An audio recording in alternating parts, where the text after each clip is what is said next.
Bismillahirrahmanirrahim. Assalamualaikum warahmatullahi wabarakatuh. Alhamdulillahi rabbil alamin wa bihi nasta'in ala umuri dunya waddin. Assalatu wassalamu ala sayyidil mursalin sayyidil awwalin wal akhirin sayyidina wa maulana Muhammadin sallallahu alaihi wasallam. Thumma amma ba'd. قال الله تعالى في كتابه الكريم وأصدق القائلين أعوذ بالله من الشيطان الرجيم سبحانك لا علم لنا إلا ما علمتنا إنك أنت العليم الحكيم وقال رسول الله صلى الله عليه وسلم طلب العلم فريضة على كل مسلم صدق الله العظيم وصدق رسوله الكريم ونحن على ذلك من الشاهدين والشاكرين. Bapak-bapak jamaah yang insyaallah dimuliakan oleh Allah Subhanahu wa taala. Alhamdulillah, bersyukur pada Allah Subhanahu wa taala, malam hari ini Allah takdirkan kita untuk sama-sama bertatap muka di insyaallah di tempat yang mulia ini, rumah Allah Subhanahu wa taala.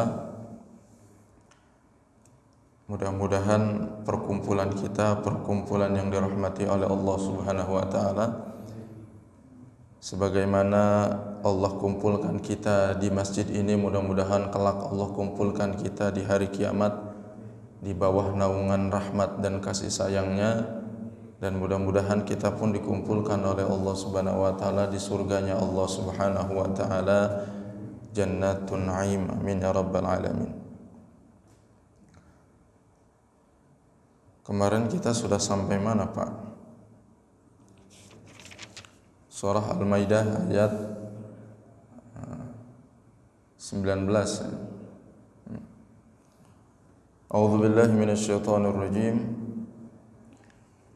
Ya ahlal kitab qad ja'akum rasuluna yubayyinu lakum ala fatratin minar rusuli an taqulu ma ja'ana min bashir wala nadhir faqad ja'akum bashir wa nadhir wallahu ala kulli syai'in qadir. Jadi di pertemuan minggu lalu ya, kita membahas bahwa ada namanya ahlul fatrah. Ahlul fatrah adalah sekelompok orang yang tidak mendapatkan kenabian. Jadi di masa itu kosong tuh, ya. Di masa itu kosong, nggak ada nabi, maka disebut dengan ahlul fatrah. Nah, masa kekosongannya itu dari Nabi Isa sampai ke Nabi Muhammad sallallahu alaihi wasallam. Dan para ulama berbeda pandangan, ya, berbeda pandangan, berbeda pendapat berapa tahun kosongnya. Ada yang mengatakan 600 tahun, ada yang mengatakan 500 tahun, ada yang mengatakan 400 tahunan. Ya. Wallahu a'lam bishawab. Yang jelas di situ tidak ada nabi. Jadi kalau tidak ada nabi, maka namanya disebut dengan penduduk ahlul fatrah. Ya. Masa kekosongan Nabi Muhammad SAW. Maka ibunda Rasulullah, ayahanda Rasulullah, kakek Rasulullah, para leluhur Rasulullah itu kebanyakan masuk ke dalam ahlul fatrah. Ya, nggak ada nabi di situ. Jadi kalaupun ada orang beribadah kepada Allah, itu beribadah ya melalui agama Nabi Musa, sisa-sisanya, ya melalui Nabi Isa alaihissalam, ya, atau melalui agama Nabi Ibrahim alaihissalam. Dan itu pun jarang sekali yang betul-betul ya total mengikuti nabi tersebut, jarang. Jadi hanya sisa-sisanya dan sebagiannya bercampur ya dengan adat-adat jahiliyah. Ya, wallahu a'lam bishawab. Nah, zaman ini ditegaskan oleh Allah Subhanahu wa taala dalam satu ayat, wa ma kunna mu'adzibina hatta nab'atsa rasula. Dan kami tidak mengazab suatu kaum ya hatta nab'atsa rasula, sampai kami utus satu rasul. Jadi Allah Maha Adil, Pak. Allah Maha Adil. Jadi kalau dakwah Islam belum sampai, maka tidak diazab ya, dikarenakan belum sampai dakwahnya. Gitu ya. Orang belum tahu syariat Allah yang wajib yang mana, yang sunnah yang mana, yang haram yang mana, gitu Pak. Jadi kalaupun ada orang berperilaku baik, perilaku baiknya itu dari sisi akalnya saja atau dari sisi uruf, kebiasaannya saja. Tapi dari sisi syariat nggak bisa difahami karena tidak ada nabi yang menjelaskan. Nah, sementara dalam pandangan madhab ahlu sunnah wal jamaah, al-hasan ma hassanahu syari'u. Jadi yang baik adalah baik menurut pembuat syariat, yaitu Allah Subhanahu wa taala. Wal qabih ma qabbahahu asy-syari'u. Dan buruk itu adalah apa yang dianggap buruk oleh pembuat syariat, yaitu Allah Subhanahu wa taala, dan tentunya juga di dalamnya Rasulullah sallallahu alaihi wasallam. Ya. Jadi apa yang dianggap baik oleh syariat maka itu baik. Apa yang dianggap buruk oleh syariat maka itu buruk. Sekarang coba kita ukur, Pak. Ada beberapa hal yang hari ini dianggap baik menurut akal, baik menurut hak asasi manusia, tapi nggak baik menurut syariat. LGBT misalnya. Ya. Ini kan hak saya suka sama laki-laki, kata laki-laki. Kata yang perempuan, ini kan hak saya suka sama perempuan. Kata yang lainnya, ini kan hak saya pindah apa namanya, pindah transgender tuh, pindah yang tadinya laki-laki tulen jadi pengen perempuan ataupun sebaliknya. Ini kan hak saya. Jadi kalau menurut hak-hak dia mungkin baik menurut dia, dan kita nggak usah ikut-ikutan. Tapi menurut syariat nggak bisa, itu buruk, itu nggak boleh. Menurut akal gitu ya, Islam mah sadis. Kenapa sadis, Pak? Jadi nyuri aja potong tangan, ya, terus nanti ada hukum kisos, nanti ada hukum rajam. Islam mah sadis. Islam dianggap sadis. Islam dianggap tidak berpihak pada hak asasi manusia gitu. Itu kan menurut akal, Pak. Tapi menurut syariat nggak bisa. Nah makanya kita ini mau ikut mana, Pak? Ya sekarang terlalu banyak lapisan-lapisannya, Pak. Ya, nah, kita profesinya sebagai apa? Nanti kadang-kadang bertentangan dengan syariat. Ya, kadang-kadang adat istiadat kita ada yang sejalan dengan syariat, ada juga yang tidak sejalan dengan syariat. Kira-kira kita pilih mana, Pak? Ya, bahkan kita mungkin dalam bermasyarakat, ya, dalam bernegara, dalam berpolitik hari ini, ya, bertentangan juga misalnya dengan tuntunan syariat. Kira-kira kita pilih yang mana? Gitu. Nah makanya memang yang harus ada di dalam hati kita yang paling dalam adalah syariat. Ya. Memang syariat itu tidak untuk dibentur-benturkan misalnya dengan adat atau kearifan lokal gitu. Selama kearifan lokal itu sejalan dengan Islam, diterima, Pak. Kearifan lokal itu berarti adat istiadat di daerah tersebut. Jadi kalau sesuai dengan syariat ya nggak apa-apa, ya, nggak apa-apa, silakan saja diterima. Gitu. Ya. Kubah ini juga bukan datang dari Islam, Pak. Ya, Rasulullah bikin masjid itu kotak kok. Ya. Bahkan menara juga itu bukan adat istiadat orang Islam juga. Ya. Datang ke Persia ngelihat ada bangunan tinggi, cuman di atasnya api, diganti itu jadi muazin. Jadi itu bukan adat istiadat kita juga. Tapi karena tidak bertentangan dengan syariat maka diterima. Tapi kalau yang bertentangan dengan syariat, ya udah, kita dahulukan syariat karena nanti di hari kiamat kita akan dihisab dengan syariat Islam, Pak. Ya, sejalan atau tidak nih perilaku kita dengan syariat Islam, sejalan atau tidak kita dengan tuntunan Al-Quran atau sunnah Nabi Muhammad sallallahu alaihi wasallam. Jadi diukurnya tidak dengan organisasi kita, ya, atau peraturan profesi kita. Nah, kalau peraturan profesinya sejalan dengan Islam ya nggak apa-apa. Tapi kalau bertentangan dengan Islam maka kita pilih Islam. Gitu. Itu jadi Islam nomor satu harusnya dalam kehidupan kita. Wallahu a'lam bishawab. Kita lanjut ayat 20. Wa idh qala Musa liqaumihi ya qaumi dhkuru ni'matallahi 'alaikum idh ja'ala fikum anbiya'a wa ja'alakum muluka wa ataakum ma lam yu'ti ahadan minal alamin. Ya, Nabi Musa alaihissalam menyampaikan kepada kaumnya untuk kembali mengingat nikmat-nikmat Allah Subhanahu wa taala, ya, yang diberikan kepada mereka.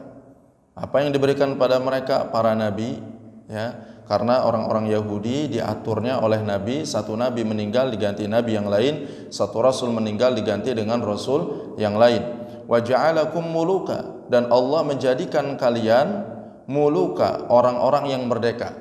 Tapi kalau kita buka tafsir Ibnu Katsir, ketika Sayyidina Abdullah bin Amr bin As ditanya, ya, saya ini orang fakir. Terus Sayyidina Abdullah bin Amr bin As nanya, kamu orang fakir? Iya. Tapi kamu punya rumah enggak? Punya. Punya istri enggak? Punya. Nah, kalau punya istri dan punya rumah berarti kamu orang kaya. Nah, dari ukuran ini, kalau kita ikut ukurannya Sayyidina Abdullah bin Amr bin As, berarti bapak-bapak ini orang kaya. Jadi nggak ada urusan rumahnya segede apa, sebagus apa. Yang penting udah punya istri dan punya tempat tinggal, namanya aghnia, orang kaya. Kata orang ini, tapi saya juga punya pembantu, punya khadim. Nah, kalau punya khadim berarti anta minal muluk. Engkau berarti, ya, datang dari orang atau raja-raja, malik muluk, ya. Ya, kita mungkin nggak ada pembantu di rumah, berarti minimal orang kaya lah gitu ya. Disyukuri apa yang kita miliki ya, hari ini alhamdulillah. Wa atakum ma lam yu'ti ahadan minal alamin, dan Allah memberikan kepada kalian apa yang belum pernah diberikan kepada seorang pun di antara umat yang lain. Makanya orang-orang Bani Israel, wabil khusus umatnya Nabi Musa alaihi salam, itu banyak Pak mukjizat yang dihadirkan, yang diperlihatkan.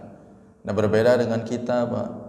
Kita apalagi jauh banget jaraknya dengan Rasulullah 15 abad, ya. Mukjizat yang hari ini kita lihat harusnya Al-Qur'an.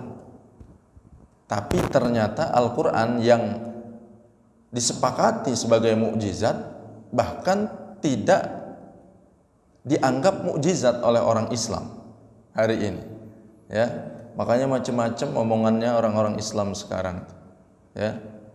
Segala Al-Quran udah nggak relevan lah, segala Al-Quran harus direvisi lah, segala Al-Quran masih harus ditafsirkan dengan tafsir yang macam-macam gaya, ya, omongannya. Jadi makin kesini makin aneh-aneh omongannya Pak. Kita ada di akhir zaman yang perkataannya aneh-aneh.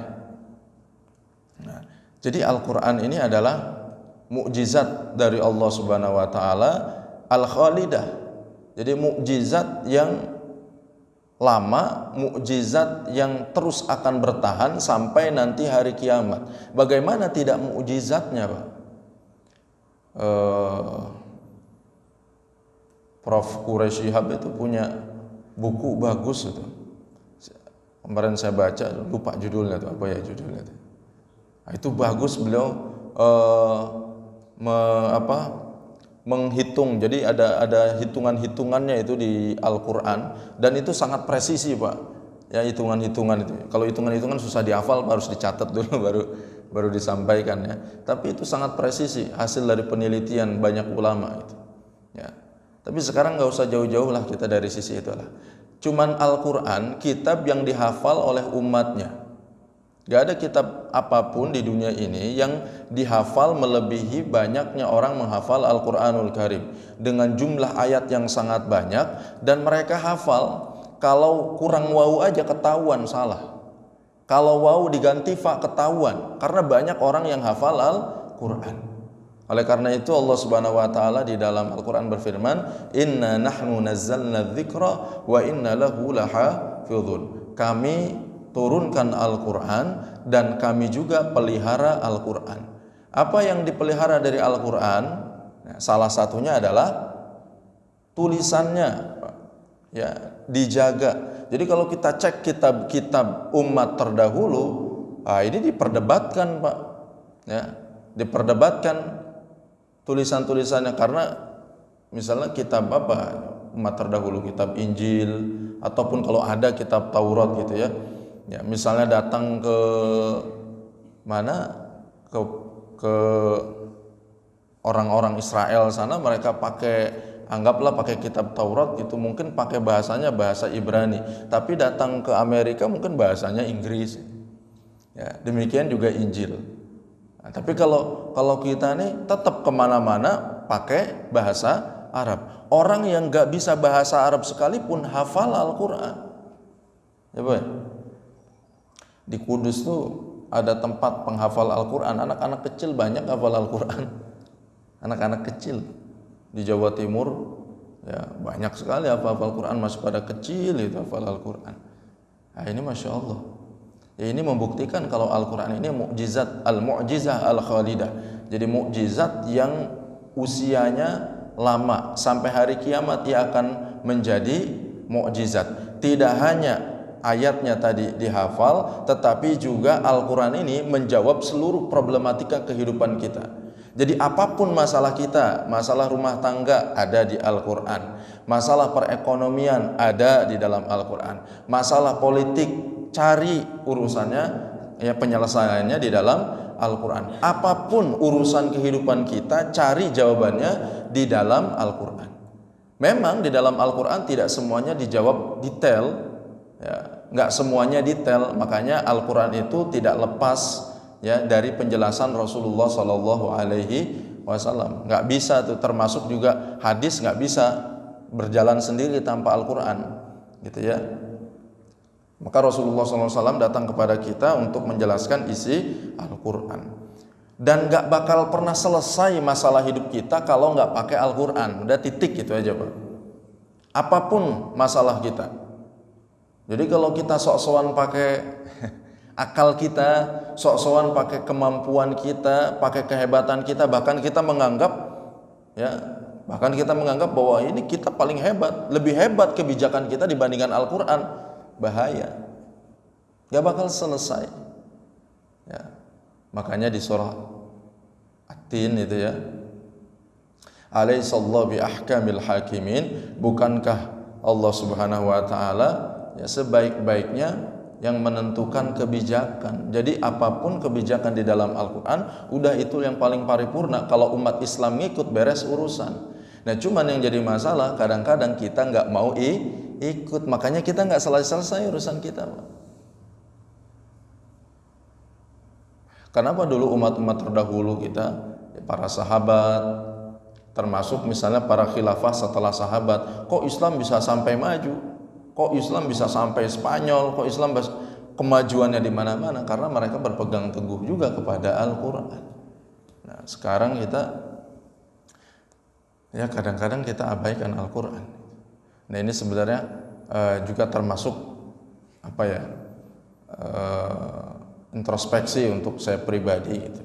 Ya, mudah-mudahan kita bisa bermuamalah dengan Al-Quran dari mendengarkannya lah ya, dari mendengarkannya, di setel aja di rumah Pak, daripada dengerin dangdutan kan gitu. Kalau dangdutan kan nggak ada pahalanya juga gitu. Di rumah jadi setel aja. Ya. Cuma memang kalau kita nyetel Al-Quran itu adabnya dengarkan, simak gitu. Jadi kalau kita lagi beraktivitas yang memerlukan konsentrasi khusus kepada urusan-urusan tertentu, ya nggak apa-apa kan, dimatikan dulu.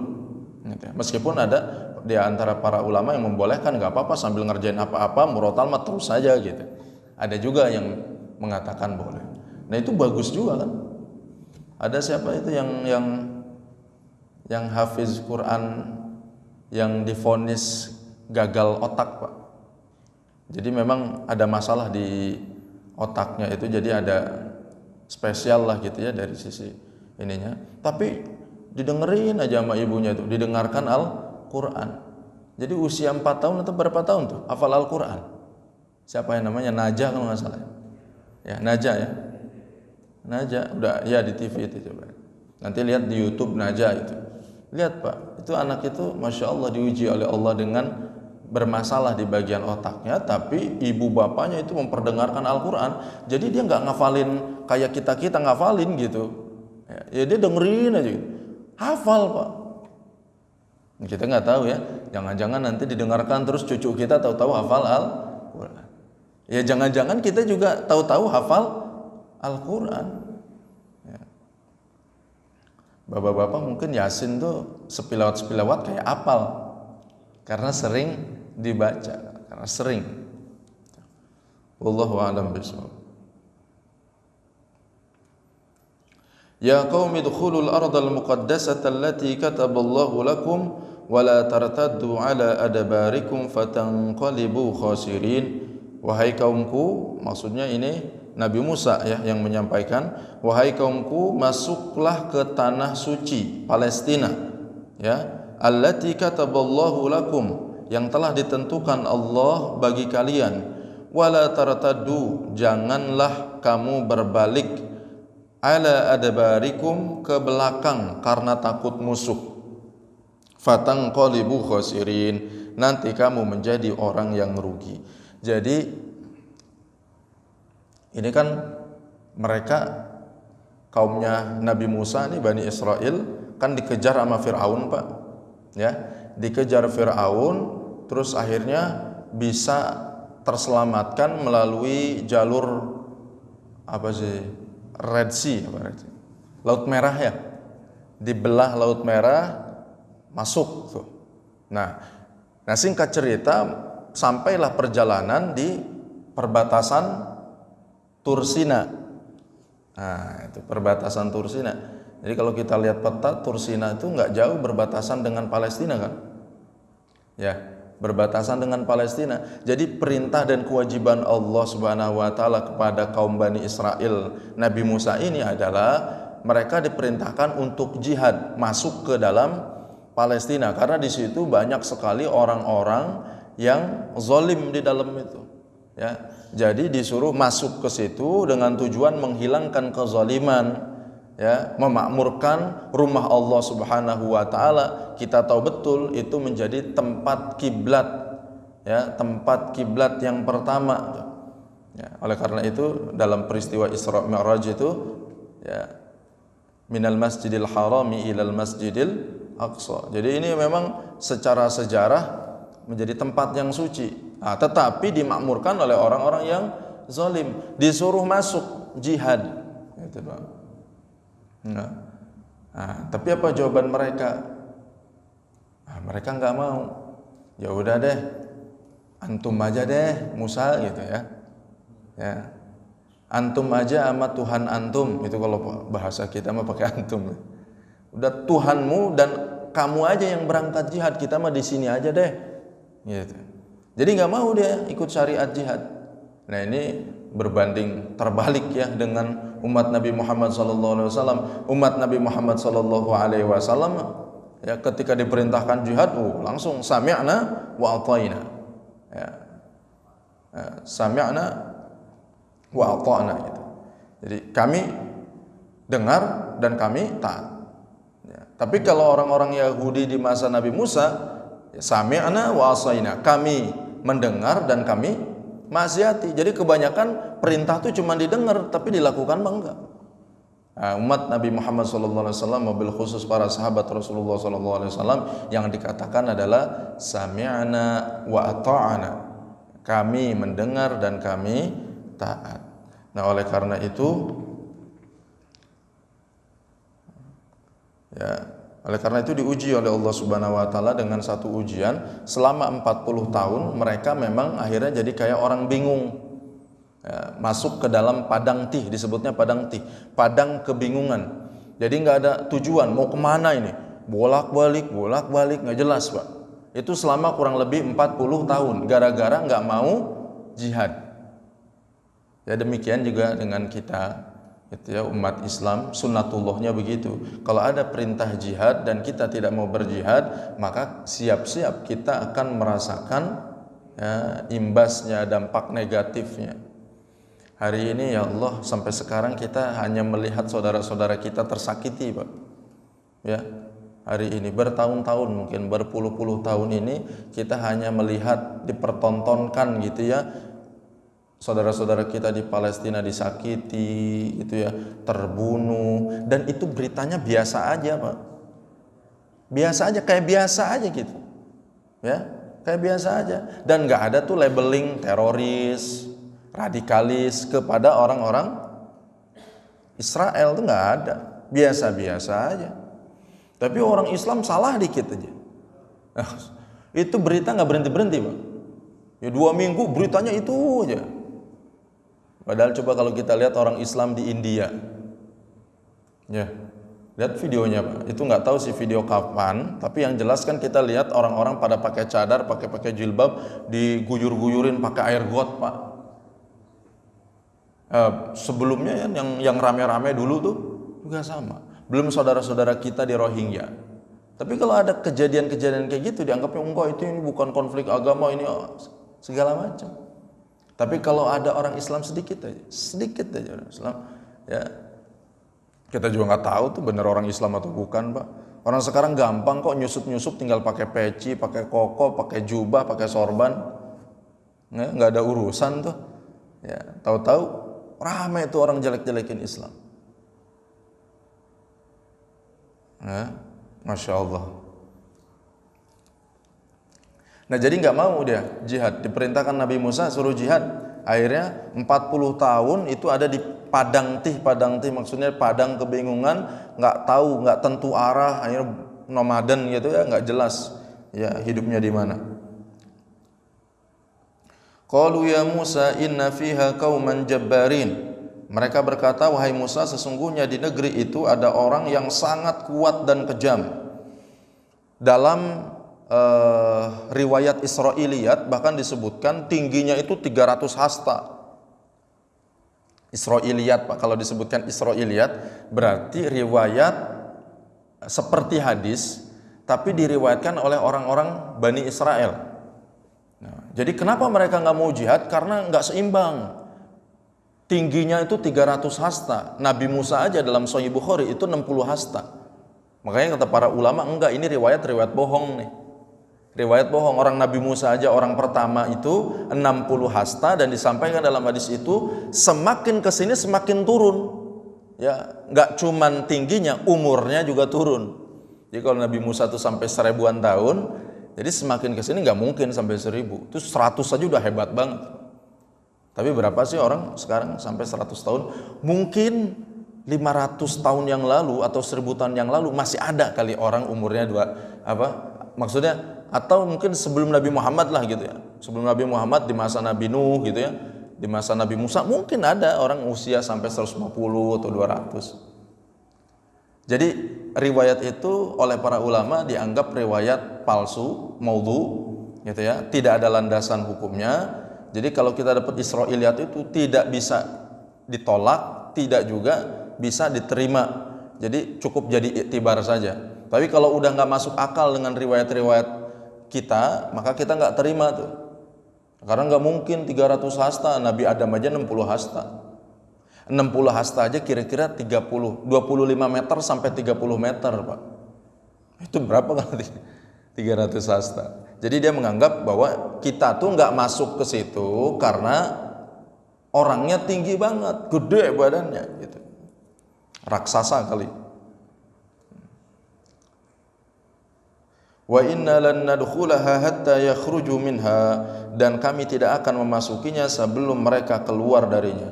Maka jihad itu di dalam Islam itu bagian dari syariat. Kita ini kalau kemarin nggak pakai jihad, mungkin Islam Indonesia nggak ada nih. Ya, nggak ada tuh namanya Indonesia, NKRI. Ya wallahu a'lam bishawab. Artinya sebenarnya ya jihad itu bagian dari syariat Islam, maka nggak boleh juga dihilangkan dari kurikulum. Ya, jadi kalau ada kurikulum pendidikan menghilangkan jihad bahaya, karena suatu saat kalau misalnya kita berperang itu pakai apa Pak alatnya? Karena kalau pakai alutsista gitu ya Pak, pakai senjata, mungkin senjata kita mah masih kalah sama negara-negara luar Pak. Ya, masih jauh kali. Katanya sama Singapura pun kita kalah. Singapura itu kan kecil Pak, nggak sama Bogor aja kayaknya masih gedean Bogor kali. Pokoknya ya kecil tapi senjatanya canggih, maju.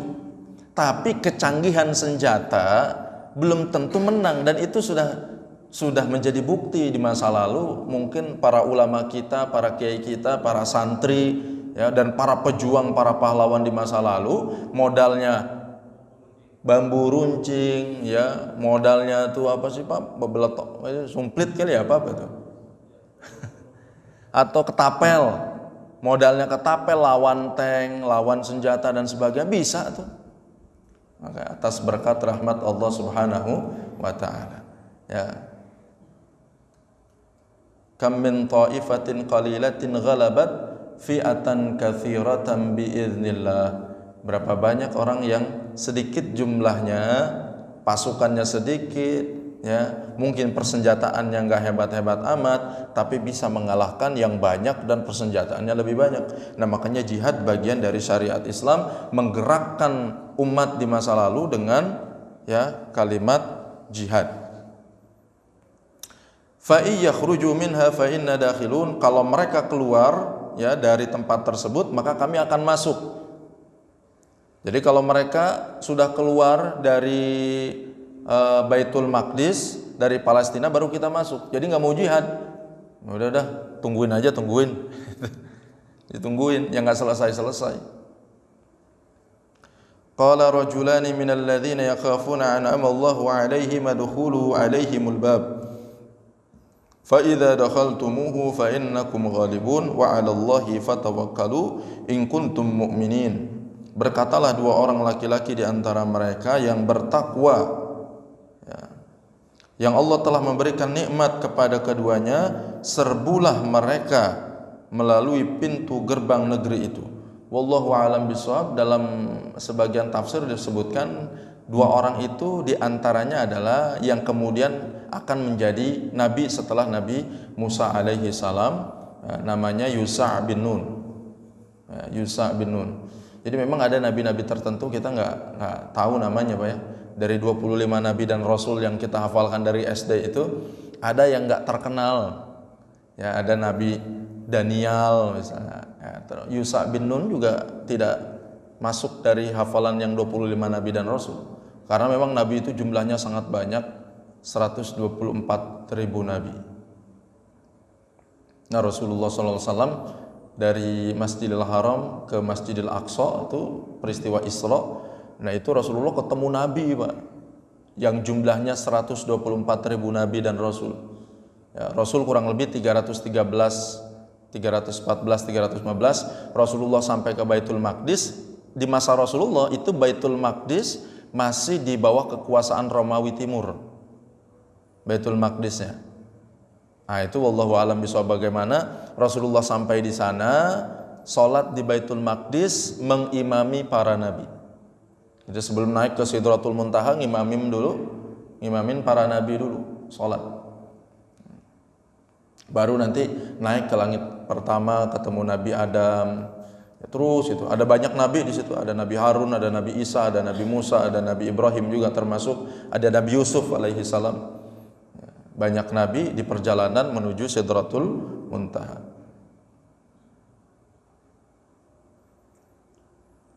Jadi dua orang yang bertakwa ini bilang, udah kita masuk aja, nggak usah takut, bismillah. Gitu ya. Fa idza dakhaltumuhu fa innakum ghalibun. Jika kamu memasukinya, niscaya kamu akan menang. Itu. Jadi yang penting bertawakal di sini. Wa 'alallahi fatawakkalu in kuntum mu'minin. Ya, makanya termasuk perang Badar. Ya, kita tahu ya kisah perang Badar. Perang Badar itu jumlah umat Islam saat itu kurang lebih 313. Kurang lebih ya. Antara 313 sampai 315 lawan 1000. Menang atau kalah perang Badar, Pak? Menang perang Badar. Dan kita tahu Allah Subhanahu wa taala ya mengirimkan bala tentara dari kalangan malaikat. Jadi banyak sejarahnya ya, banyak riwayatnya yang menyebutkan para sahabat itu melihat bala bantuan tersebut. Ya, jadi belum diapa-apain tuh musuh udah kelempar gitu ya. Belum diapa-apain musuh udah tewas gitu. Nah, itu nggak mustahil juga dirasakan oleh para pejuang kita di masa lalu. Dan kita tahu Bung Dirman itu apa? Jenderal Sudirman. Jenderal Sudirman ini ustadz nih Pak. ya, ustadz, guru Muhammadiyah kan. Guru Muhammadiyah badannya kurus, tapi jangan salah, mentalnya baja, ya, tawakalnya kepada Allah, masya Allah, ya, zikir terus, ya, jadi masya Allah, dan akhirnya menang gitu, gak pernah batal dari wudhu. Itulah pejuang di masa lalu, cikal bakal TNI hari ini, gitu ya. Wallahu a'lam bishawab. Mudah-mudahan bermanfaat pertemuan kita hari ini, ya, yang benar tentunya dari Allah, yang keliru dari pribadi kita. Mari kita memohon pada Allah, mudah-mudahan kita diberikan keistiqomahan untuk senantiasa taat dan patuh pada tuntunan syariat Allah Subhanahu wa taala. Subhanakallahumma wa bihamdika asyhadu an la ilaha illa anta astaghfiruka wa atubu ilaik. Rabbana zidna ilman warzuqna fahman wa wafiqna amalan salihan. Rabbana ighfir lana wa liwalidina warhamhum kama rabbawna shighara. Rabbana atina fid dunya hasanah wa fil akhirati hasanah wa qina adzabannar. Wa sallallahu ala sayyidina Muhammad wa ala ali sayyidina Muhammad walhamdulillahi rabbil alamin. Wassalamu alaikum warahmatullahi wabarakatuh.